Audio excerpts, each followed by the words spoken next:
Bonjour, Marianne TV est aujourd'hui en Bourgogne, dans le département de la Côte d'Or, dans les pâturages magnifiques de l'Aussois avec cette lumière printanière. On a vu la campagne verdoyante entre Dijon et Saulieu.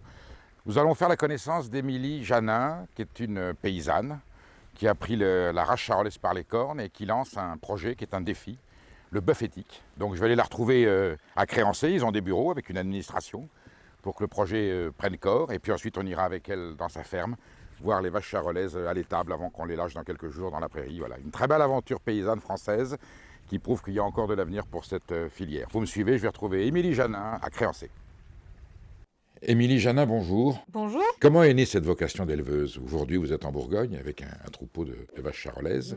Quelle a été la genèse de cette aventure? Moi, je me suis installée paysanne il y a 15 ans, en fait. Mon père était donc éleveur de vaches charolaises à la ferme de Linières, où on va aller tout à l'heure, à Vous êtes Meurizeau. d'ici? Donc moi, je suis née dans la ferme. Enfin, Vous êtes bourguignonne, hein? Ouais, on est de Bourgogne. On est de l'Auxois. L'Auxois. L'Auxois. Et donc voilà, moi, je suis née dans la ferme. Mon père était éleveur. J'ai toujours un rapport particulier avec les vaches. Je n'avais pas pour autant envisagé de m'installer, jusqu'au jour où mon père a eu un accident de voiture et s'est retrouvé dans le coma. Et donc, quand ça arrive, on ne sait pas combien de temps ça va durer, etc. Mon frère, qui est beaucoup plus jeune que moi, il a 7 ans de moins, avait pour projet de s'installer, mais il était vraiment trop jeune. Il n'avait pas fini ses études, il n'avait pas le permis, enfin bref. Donc moi, j'avais toutes mes études et j'étais à ce moment-là, j'avais 26 ans, j'étais enceinte de mon deuxième enfant. Et j'avais envie de refaire un boulot qui prenne sens avec toutes mes convictions personnelles, etc. Et donc, du coup, j'ai chaussé les bottes et la cotte et je me suis installée à reprendre la ferme. Et ouais, et puis c'est chouette, c'est vraiment un beau métier. C'est vraiment, quand les gens disent c'est le plus beau métier du monde, des fois ça peut paraître un peu caricatural. C'en est un. Mais c'est vrai que c'est magnifique parce qu'en fait, on travaille dans la nature, avec du vivant. C'est hyper dur quand même parce que C'est du justement, travail. c'est physique, on maîtrise absolument rien. Et le plus gros du travail qu'on doit faire quand on est paysan, c'est accepter le fait qu'on ne maîtrise rien, qu'on essaie juste de faire le mieux possible avec ce qu'on a. Les animaux qu'on élève, sont élevés pour faire de la viande à un moment donné.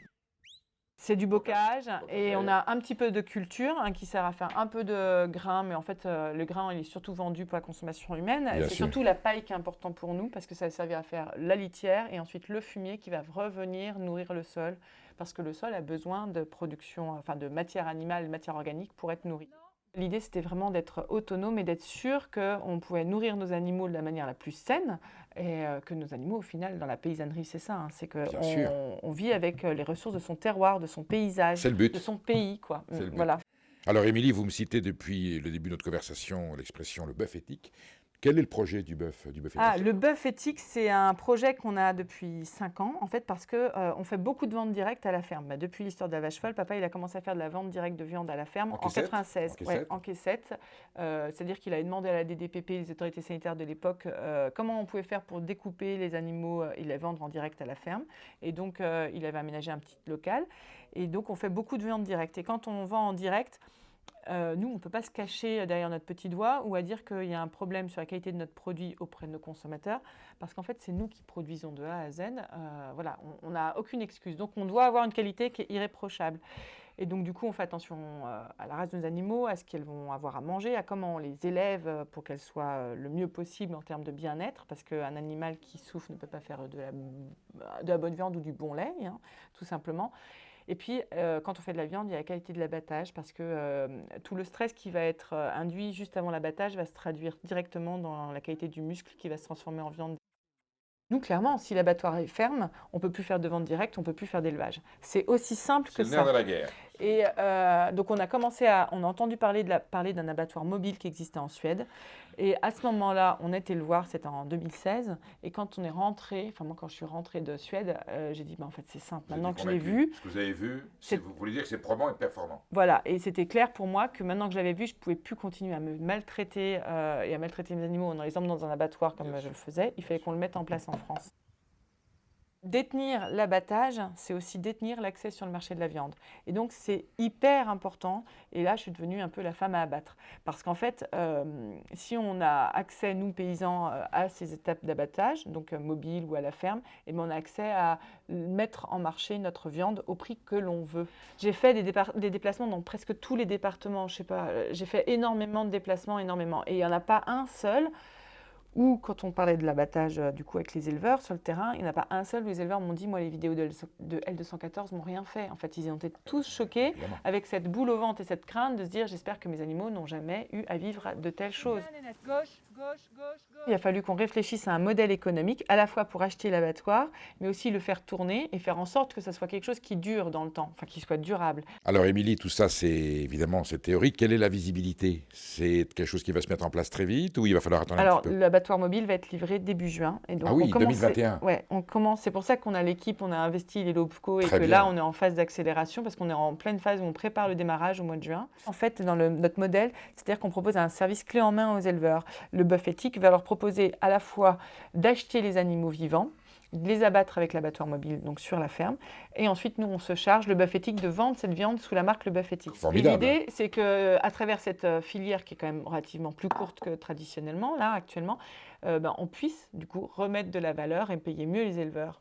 Eux, ils ont forcément cet avantage de savoir comment ça se passe parce que l'abattoir s'installe chez eux. Donc forcément, ils ont accès à toutes les infos, transparence. Et puis quand on installe chez quelqu'un, on n'est pas dans le même rapport de force non plus. C'est-à-dire que du coup, il n'y a absolument aucun doute sur comment vont être traités ces animaux. On est sur sa ferme. Donc c'est lui qui est là, il vérifie, il a un contact avec le vétérinaire sanitaire qui est envoyé par l'État, avec tous les opérateurs d'abattage, enfin bref. Du coup, on n'est pas dans les mêmes cadences. Cette façon moins d'animaux à l'heure, tout simplement. Voilà, on va partir sur 5 à 6 animaux par heure, là où dans des abattoirs industriels, on peut aller jusqu'à 80 par heure. Ah oui, jusqu'à 100. Ouais, c'est fou, hein.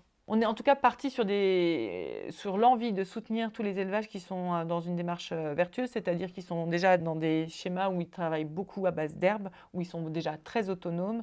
Et en tout cas, on a envie de les accompagner pour encore plus d'autonomie, y compris en leur rémunérant mieux leur travail. Ils pourront développer encore d'autres systèmes pour être encore plus autonomes. Émilie, tout ça, théoriquement, est très beau et j'ai toute confiance en vous. Je ne doute pas un seul instant de votre rigueur, mais j'aimerais bien vérifier sur place, voir la tête de vos vaches. J'adore aller mettre les pieds un peu dans la bouse. C'est possible d'aller à la ferme? Ouais, on y va. Yes. Oh! Oh! Alors là, j'ai vu dans ma vie des troupeaux de vaches charolaises, mais toutes les cornes comme ça. Ouais, moi j'aime beaucoup. Je crois que j'ai jamais vu un tel rassemblement de charolaises avec leurs cornes. Ouais, moi j'aime beaucoup, je trouve que ça parle de leur caractère et on les reconnaît toutes comme ça. Et ça change tout. Et l'animal est dans son intégrité. Oui. Voilà le sens du mot intégrité, elle est entière. C'est ça. Et pour elle, je sais qu'au niveau de leur métabolisme, c'est essentiel. Et Émilie, on le voit même au niveau de la dégustation de la viande, entre une viande de vache écornée, et il y a une nuance organoleptique. Et ben alors là, très je suis précise. Curieuse. C'est moi, intuitivement, je trouve que les vaches, naturellement, elles ont des cornes, donc il faut forcément les laisser. Et elles ont Après, toutes les il y en formes a de cornes. quelques-unes qui en Alors, ont il y a plus. cette, Oui, voilà. Là, on a bien les deux exemples. Ah ouais, ça c'est avec génial. La corne qui revient, qui se renferme dessus, et puis là, le côté branché antenne qui au va ciel, ouais. branché au ciel. Mais après, on lire. Combien de têtes, Émilie? Ici, il y a 85 vélages à peu près par an. Et du coup, en tout, on a 230 bovins aujourd'hui, parce qu'il y a les petits veaux, les génisses de renouvellement, celles qui ont 18 mois, celles qui vont 2 ans et demi. Enfin voilà. Ça, c'est les mères. En fait, il y a les mères, il y a les génisses. Je vois des taureaux. Ouais, il y a quelques taureaux qui font le travail, qui commencent. Il y en a qui sont dehors, en fait, on a encore 4 taureaux qui sont dehors. Et puis on a des vaches à l'engrais qui sont dehors encore, et puis les génisses vont ressortir. Magnifique. Là, il y en a pas mal. Et vous voyez, on sent qu'elles sont apaisées, ces vaches, parce que quand on s'approche d'elles, une vache qui est dans un élevage un peu stressé, voilà, vous voyez, elle se laisse approcher, elle se laisse caresser. Vous voyez, on peut même toucher le bout de la corne, comme ça, voilà. Ça, c'est très très bon signe, très bon signe. Moi, je préfère travailler en sécurité avec les animaux. Donc c'est vrai qu'on a fait un travail sur la sélection du caractère. Oui, vous avez gardé celle qui a un bon tempérament. Sympa. Et puis en plus, dans notre façon de faire, on n'est pas tout le temps en train de les embêter. Donc Brian et moi, Brian c'est mon frère, on travaille à deux sur la ferme, même si là, il travaille plus que moi puisque je m'occupe de l'abattoir mobile. Notre façon de faire avec elle, c'est de les emmerder le moins possible. Et donc du coup, elles n'ont aucune raison de nous craindre. C'est-à-dire que notre main, c'est soit une caresse, soit pour apporter à manger. Donc du coup, il n'y a vraiment pas de raison de nous embêter. Et du coup, c'est réciproque. Elles n'ont pas de raison de nous embêter, elles non plus. Après, elles ont le droit d'avoir leurs humeurs, ça fait partie du jeu. Mais le deal, c'est que jamais elles doivent être dangereuses avec nous. Donc c'est normal qu'elles cherchent à protéger leur veau, c'est normal qu'elles aient envie d'être tranquilles. Elles s'appellent justement. Ouais, là, ça sent le printemps. Alors justement, Émilie, on est au tout début du printemps. Elles sont encore à l'étable, avec le foin de la ferme, des pâturages de l'Ossois qui sont autour. Elles vont être lâchées dans combien de temps là? On va les lâcher bientôt, dès que les clôtures seront toutes révisées, donc une petite quinzaine de jours.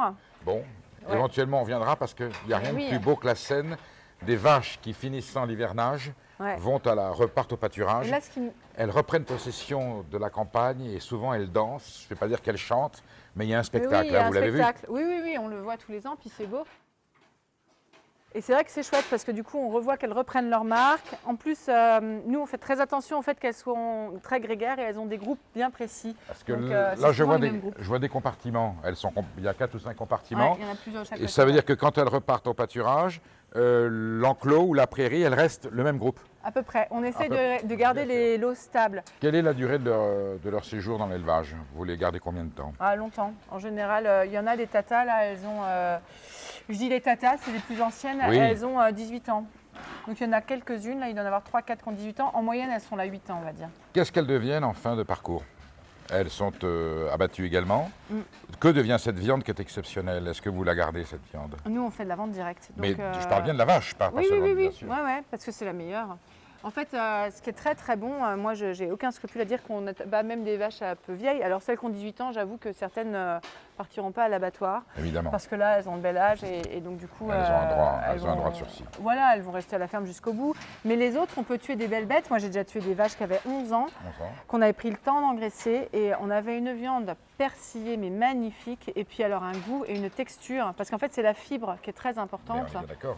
C'est dû à l'alimentation, à l'environnement, à la race. Et à la race, à la spécificité de la charolaise, et à l'âge, d'où, ce qu'on disait tout à l'heure, l'importance que l'abattage se réalise dans les meilleures conditions, qu'il n'y ait pas de stress et pas d'angoisse pour l'animal. Le moindre stress va venir altérer par des réactions physico-chimiques dans le muscle la qualité de la viande qu'on aura mis du temps à mettre en œuvre. J'ai une passion pour cet animal et pour ce type d'élevage qu'est la vache française, avec toutes nos races. Il y a un patrimoine prodigieux. Et là, vous avez un élevage splendide. Ça mériterait une visite, d'abord que des grands chefs viennent voir ce qu'est l'origine de la qualité de la viande, et éventuellement un homme politique ou un ministre de l'Agriculture qui voit qu'en France, on a encore... Merci, Émilie, merci. Non, pas moi qui fais le travail, c'est vous qui préservez ce genre d'élevage, et je peux vous dire que c'est un message essentiel avec votre projet de bœuf éthique. Donc ça veut dire que si on décide de faire les choses dans un certain sens, il y a une perspective qui s'ouvre.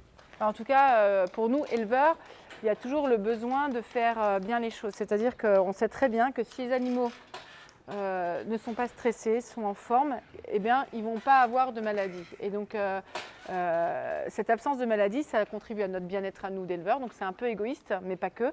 Et ça contribue à eux, surtout, d'être en pleine forme et de faire soit du bon lait, soit de la bonne viande, soit les deux. Nous, le lait, on ne l'utilise pas pour nous. Il est utilisé par les veaux de nos vaches. Voilà. Mais il est très important. D'où le terme de troupeau allaitant, c'est-à-dire que le veau est nourri avec le lait de sa mère et non pas une farine industrielle, le lait étant destiné à autre chose. Et du coup, pour nous, éleveurs, c'est vraiment très important de trouver des solutions et de faire comprendre effectivement que l'élevage paysan, c'est surtout on s'adapte aux ressources de notre terroir, aux capacités de nos animaux pour qu'en fait, on n'a rien inventé de mieux que des herbivores pour valoriser ça. Finalement, c'est que de la cellulose et de la lignine.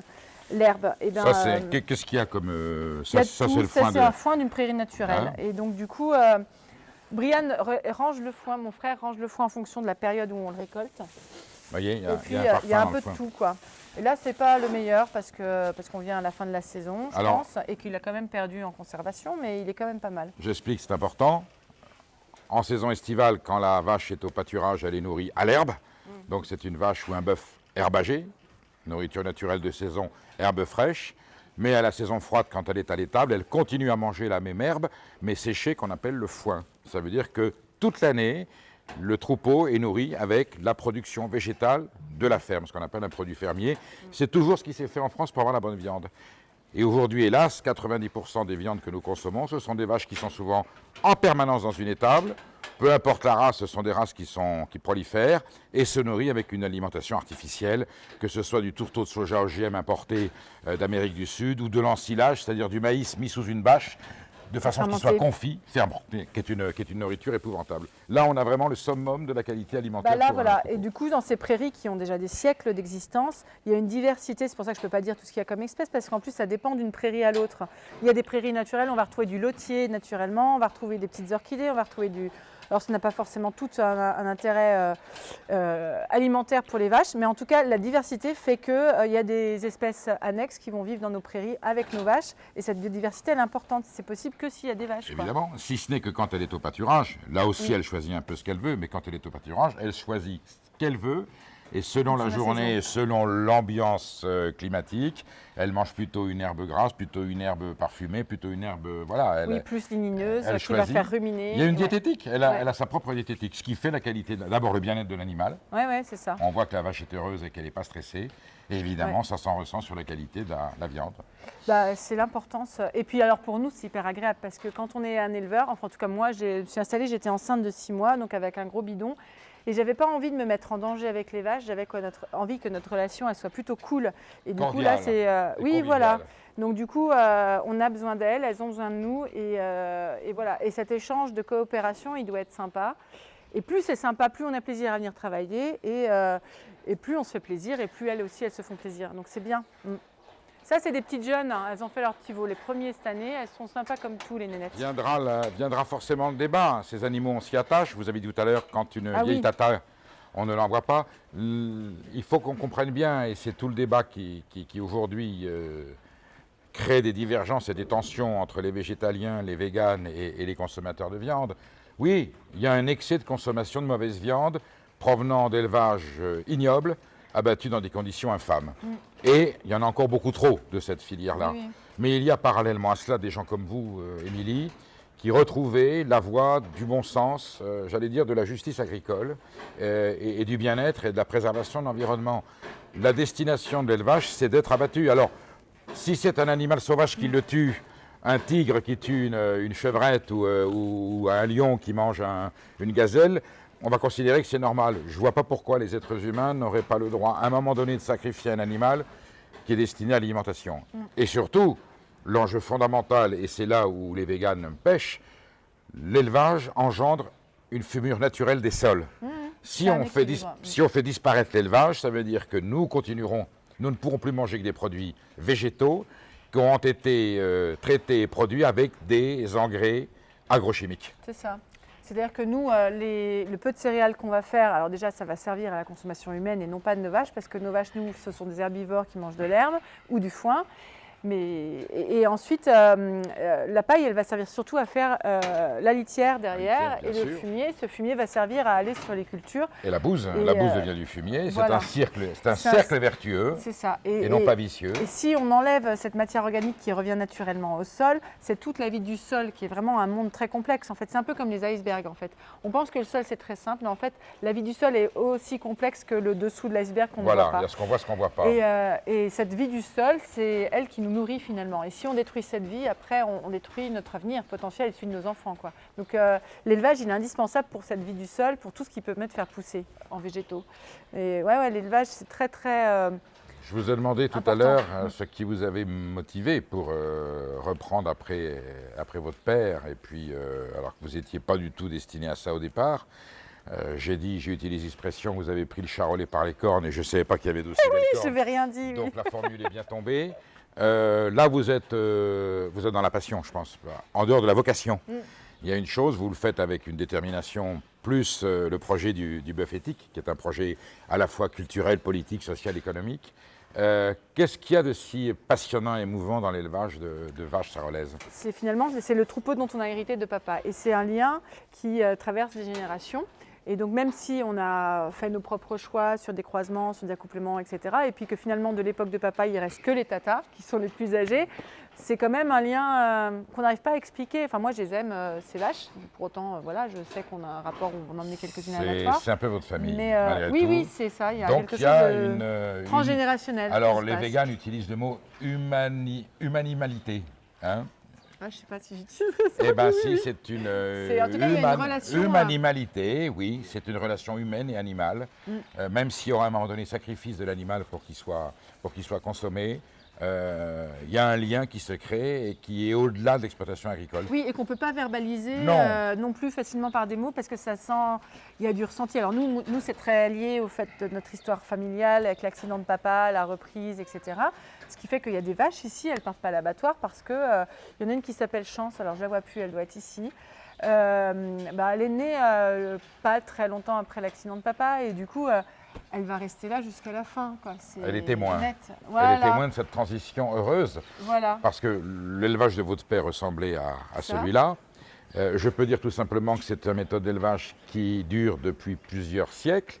Et moi, je vous dis que vous êtes dans la modernité, pas les industriels qui font de la viande sous plastique, nourrie de façon abominable et abattue de façon atroce. Vous êtes dans la modernité, et c'est une modernité qui ne fait que reproduire, avec les moyens du jour, et la connaissance agronomique et zoologique, les savoirs anciens, des traditions qui sont séculaires. Moi, je crois qu'on est dans la bonne définition de l'agriculture française qui va gagner, qui va nous donner à manger à tous de façon rationnelle et raisonnable, et qui pourra nourrir l'humanité sans abîmer cette planète. Je pense que vous êtes dans cette logique-là. Oui, c'est ça. C'est-à-dire que quand on est paysan, moi j'ai vraiment pas de mal, enfin même au contraire, je trouve ce mot très noble, le mot paysan. Ah ben comment parce qu'en fait, oui, c'est ça. Et partisan qui défend son parti, paysan qui défend son pays. Les paysans sont les vrais patriotes aujourd'hui de ce qu'est la France. Et du coup, en tant que paysanne, la première leçon ou apprentissage qu'on doit avoir, je pense, c'est d'apprendre que notre boulot, c'est juste d'accepter qu'on ne maîtrise rien et que notre job, ça va être de faire le meilleur avec les potentialités de nos terroirs, de nos animaux. Et puis, le facteur qui change tout le temps, finalement, c'est la météo.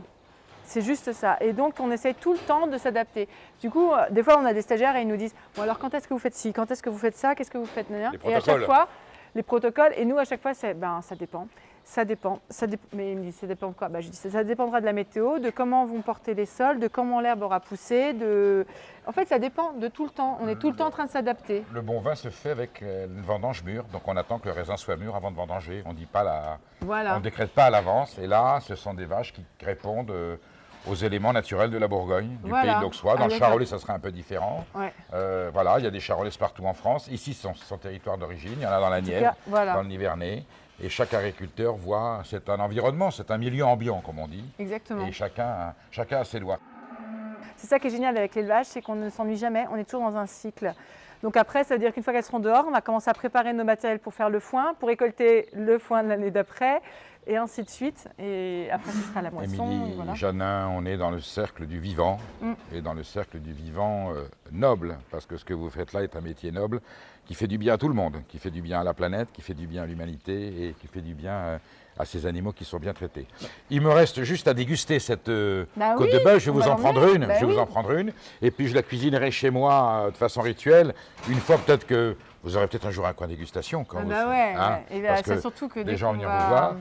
Et puis je dégusterai cette côte de bœuf préparée de façon minimaliste, c'est-à-dire juste snackée, pour avoir toute la substance, la texture, la finesse, les arômes qui sont dans cette viande, que je devine déjà parce que je les vois à l'œil, je sais comment ils seront dans l'assiette, et puis on accompagnera ça. Je crois qu'il y a des vignobles qui ne sont pas très loin. Il n'y en a pas loin, on est en Bourgogne. Oh oui, mais même Bourgogne, il y en a partout. On pourra même descendre sur la côte de nuit, et je crois que ça fera un très bel accord pour nous apporter ce bonheur d'être français et de partager autour d'une table ces bienfaits de la terre que nous consacrons, nous aussi, comme une offrande du ciel, avec passion.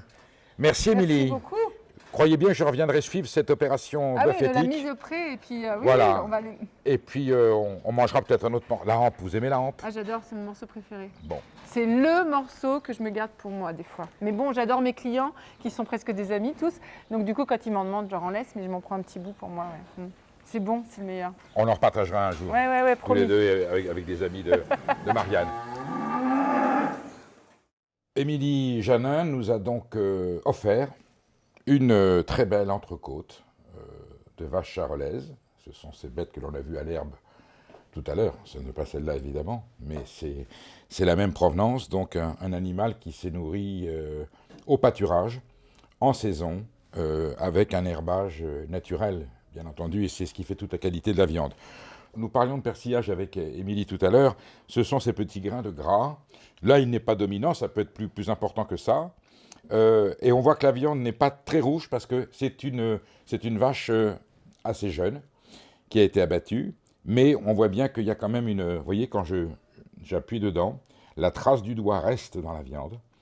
Ça veut dire que nous sommes sur un animal qui a été élevé, sans dire avec amour, mais qui a été élevé avec précaution, qui a été élevé avec méthode, et que l'animal n'est pas stressé. Et le fait qu'il ait été nourri à l'herbe fait qu'il y a cette fermeté de texture qui sera tendre en bouche, mais qui sera quand même assez savoureuse, même très savoureuse, avec ce gras qui est autour. On a un gras bien blanc. La cuisson de la viande, c'est quelque chose de très simple, et souvent dans les restaurants, et même chez soi, on passe souvent à côté du bon protocole. La viande doit être saisie, vous allez voir ce qu'on appelle le terme anglais snacké, c'est-à-dire croûter. L'important est de la cuire pas trop longtemps, qu'on appelle bleu. Je vais juste, comment vous dire, à peine tapisser le dessus de cette viande d'une très fine pellicule d'huile d'olive. On peut mettre aussi de l'arachide, vous voyez, de façon à ce qu'elle n'adhère pas trop vous voyez, et on masse tout doucement. Voilà, donc je vais procéder à la cuisson. Voilà, donc la poêle bien chaude, il ne faut pas qu'elle soit incandescente non plus, et je mets directement, voilà. L'idéal, c'est de ne pas la retourner plusieurs fois, de laisser juste le temps qu'il faut pour qu'on ait ce croûtage, ce snacking. Voilà, faut pas que ça soit trop cuit non plus. Et en même temps, il faudra que ma viande reste bleue à l'intérieur. Et comme le morceau n'est pas très épais, ma marge de manœuvre est assez étroite. Voilà, je vais retourner la viande.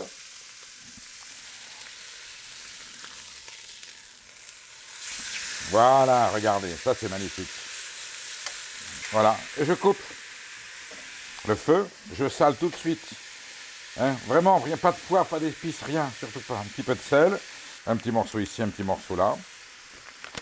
Et les sucs de cuisson vont se fondre avec le morceau de beurre. Voilà.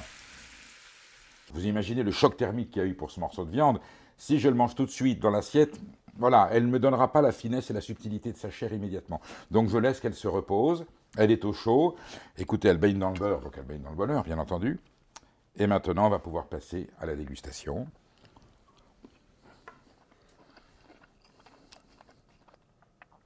La viande est un peu ferme puisque la vache était jeune, mais quelle sapidité, quelle longueur en bouche, quelle texture. C'est à la fois ferme et moelleux. Et puis j'ai une persistance aromatique assez forte. On voit bien que la bête a été nourrie à l'herbe. On a le paysage. Quand je ferme les yeux, j'ai le paysage dans la bouche qui est là, et mes papilles se promènent en même temps que nous marchions. On retrouve cette émotion et cette passion que nous partageons au moment de la dégustation. C'est un bel instant de gastronomie. Je ne saurais conclure sans accompagner avec un Haute-Côte de Nuit, et je déguste ce vin qui épouse totalement cette viande. On voit bien que la bête et le raisin ont grandi sur un même territoire, dans une même climatologie. On est dans quelque chose de très harmonieux et à la fois très équilibré. Il y a beaucoup d'amour, voilà, il y a beaucoup d'émotions. C'est un bel instant de gastronomie française, toute simple. Rendez-vous pour une prochaine La France de Péricot sur Marianne TV, et nous aurons l'occasion de rencontrer des gens passionnants et de visiter des endroits merveilleux où on pourra déguster des choses aussi délicieuses que cette entrecôte charolaise de Émilie Janin. À très bientôt, merci.